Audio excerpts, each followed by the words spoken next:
नमस्कार दर्शक बंधु, आशा करुच्ची आपण मैंने बहुत भलरे थे और बहुत खुशी थे। जदि आपण मानकर फैमिली रे सब देह खराब लगी रोचे कि आपणकर देह खराब लगी रोचे, जमा भी ठीक होनी, सब स्वास्थ्यगत समस्या लगी रोचे, ताहले आपण माने कोनोसी एक रविवार दिन हो कि सोमवार दिन हो सोइबा पूर्व आपण बेड तले गोली मरीच रखी दे पारिबे 4-5टा।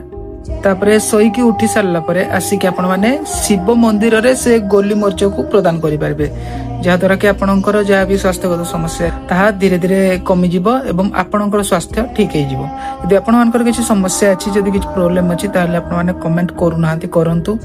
आपण माने जति कमेंट करियो मु सेति कि आपणक पई वीडियो बनेबी। मोर एथिरे 0% भी बेनिफिट नाही कि ना मु एई चैनल रु पैसा पाउची, ना मु ए चैनल रे किछि आशा रखिछि कि ना ए चैनल पैसा रे बंची बोली, सेमति किछि नाही।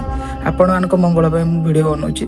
सो आपण माने सपोर्ट करंतु एवं लोक मान पाखु पठांतु जो मानकर दरकार अछि, एवं जो मानकर फ्री रे बेनिफिट हो जाउची, बिना मेडिसिन रे भी देह ठीक हो जाउची छोट उपाय द्वारा। बेले बेले मेडिसिन जत्ते खाइले मध्य, जत्ते मेडिकल गले मध्य, जत्ते खर्च कले मध्य देह ठीक हो न थाए, सब स्वास्थ्य समस्या लगी रही थाए। आ बेले बेले जना भी पड़े नहीं कौन स्वास्थ्यर समस्या रही। खर्च कर सारा पर जिते बड़े मेडिकल चेकअप हुए सब किछि ठीक जना पड़े, किंतु शारीरिक समस्या लगी रुहे मेडिकल चेकअप रे किछि भी जना पड़ेनी।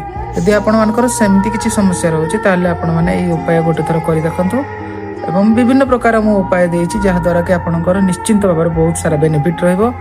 रहउछि नमस्कार, जय जगन्नाथ।